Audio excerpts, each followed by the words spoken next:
Social Animal was $99. It's now completely free. If you'd like to get your hands on a copy of it, simply visit callmecare.com/social.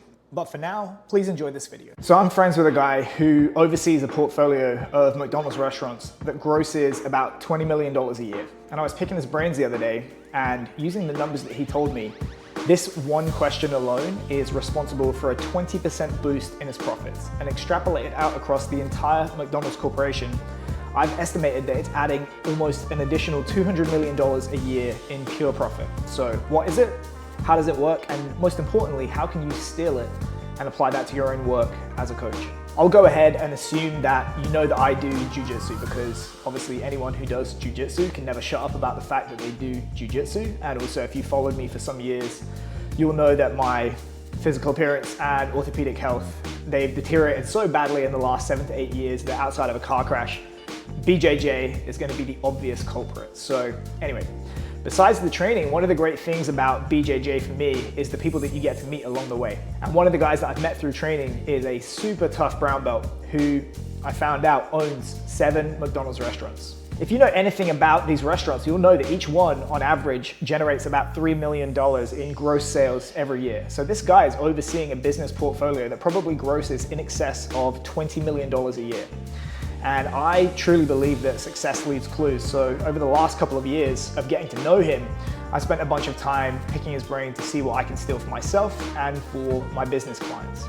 And I've learned a bunch from him, but for today's video, I want to talk about the one McDonald's tactic that I have figured out, and we'll look at the numbers. It's generated probably about an additional $200 million a year of additional profit for McDonald's.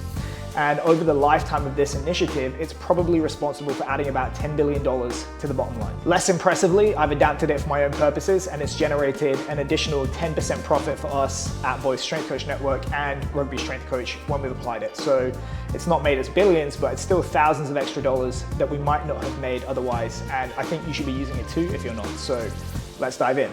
What is the magic tactic? Here we go. It is, would you like fries with that? All they do is ask anyone who orders a sandwich but not a meal if they'd like to turn it into a meal for an additional fee. So they add fries and a drink to the meal. And you've probably heard of it before. You've probably been asked that question yourself, and you've probably said yes to it.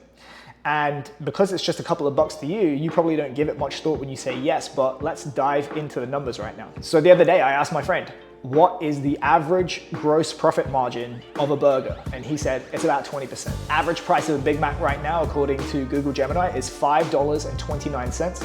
So that means that he's making about $1.05 on every burger that he sells. And then I asked him, what about the profit margin on a meal? And he said, well, actually, when you sell a meal, it jumps up to 35%. So if we look at the average price of a meal, $9.25 now, thanks to inflation and Joe Biden, that means that he's making about $3.25 of profit on a meal versus the $1.05 on the burger. So the difference between those two numbers is $2.25, or about a 300% increase in gross profit compared to just the regular burger. Now, is everyone you offer a meal to going to say yes? Of course not. There's going to be a whole bunch that will just buy the sandwich, and it's not readily available in the public data. But the estimate is that anywhere from 10 to 30% of customers will upgrade to a meal when offered that chance. So let's take the bottom end of that range and say 1 in 10 are going to take the meal when it's offered. If we don't make that ask, the total gross profit generated from our 10 customers is going to be $10.50, $1.05 gross profit per burger multiplied by 10. But if we do ask, that suddenly jumps to $12.70 of gross profit. $1.05 times 9, and then that $3.25 profit on the meal times 1. And that is a 20% jump in profit. So how many Big Macs does McDonald's sell globally each year? The answer is about 900 million. So 10% of that 900 million multiplied by an additional $2.20 in profit, that's $198 million of additional profit per year for asking just one question.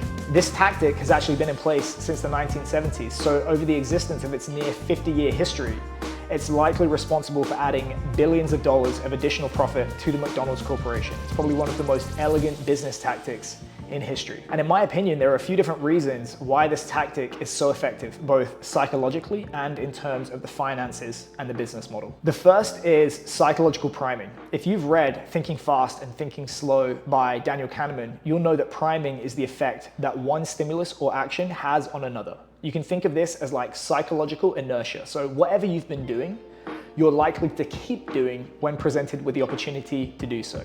If the customer has just made a positive decision to buy, they're much likelier to keep buying when presented with the opportunity. It's one of the reasons why it's so much cheaper and easier to sell to your existing customer base than it is to sell to first-time customers. And as a result, McDonald's have figured out that conversion rates and revenue are much higher if they can incrementally escalate you up to that $9.25 that the meal costs by getting you to spend $5.29 on the burger first, rather than if they just try and charge you $9.25 off the bat. Parallel to this is the idea of anchoring. That is that your perception of something is highly influenced by information that you've previously been exposed to. So when you've spent nothing, that $9.25 that is the cost of the entire meal, it looks a whole lot bigger than if you've already psychologically committed to the $5.29 of the sandwich. At that point, it's just a few extra bucks. Why wouldn't you take advantage of that offer? Finally, I think the human desire to seek scarce things and to maximize the amount of stuff that they can get for their money is at play here. Right now, the cost of a large drink and fries bought separately at McDonald's is somewhere in the region of $10. But if you say yes to the meal, you're getting all that stuff for about 50% off. What a bargain. And this fact is not lost on McDonald's, as they emphasize frequently in their marketing just how much money you're saving by taking advantage of those offers. In terms of the finances, I think the reason this offer works so well is because the fries and the drink are incredibly high margin products for McDonald's. Whereas the burgers are only about 20% gross profit, as we discussed, fries and drinks are actually in excess of 90% of gross profit.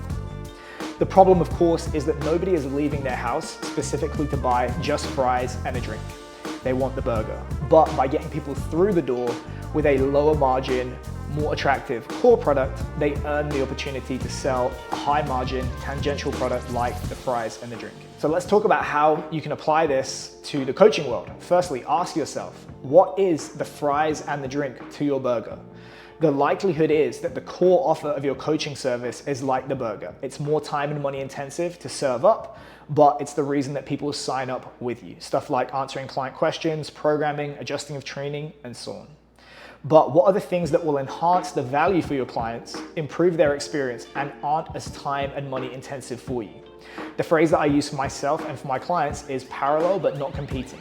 In the same way that fries and a drink might not get people through the door at McDonald's, but they're great enhancements to the meal, think of all the things that can be used to enhance a coaching service. Maybe that's premium level testing like DEXA scans, blood work, or force plate assessments. Maybe it's nutrition and diet services that can be outsourced to a partner at the premium level, or it can just include subscriptions to an app at the more affordable level. It might be things like supplements or meal services like Factor. It might include branded clothing, recovery services like float tanks, massage, and physical therapy. It might include supplemental education like workshops, courses, classes, and seminars, or it might include TRT if that aligns with your ethical considerations. I would advise you to try and focus on something that strikes the best balance between something that is high profit to you, low work, and most enhancing to your core product or service. An example from my own career, when operating Rugby Strength Coach, to anyone who purchased our lifting template, we offered the speed template, which is a great complement to the lifting template, at 50% off at the point of purchase, and vice versa. So if they bought the speed template, we offered the lifting template at 50% off. At Strength Coach Network, we did something similar. Anyone who signed up for an annual membership at $300 was offered the chance to sign up for level 1 of Strength Coach Network Fundamentals 1 at 50% off on the thank you page. About 15% of our customers took that offer, and of those 15%, an additional 15% of those took the next level of the course still for an additional $300. And just by asking those questions, we were able to increase our average order value by 17.25%. And when you consider that we were spending significant ad money to get those sales in the first place, the increase to our profit was even bigger than that 17%. This one tactic alone generated thousands of dollars for us that either we might not have made at all, or we might not have made as quickly had we not asked the question and made the offer to our customers. Once you've established what it is you're going to sell, add it to your system. If you're selling via sales pages and order forms, that's super easy to do. You just add it to the page in the form of an order bump or a one-click upsell. For context, an order bump is something that you add before entering your information, and it's a good tactic to use for something that adds about 10 to 30% of the order value. It's the same mentality as buying gum at the supermarket on your way to the register. It's a small purchase, you don't really need to think about it, but it does add a lot to the bottom line.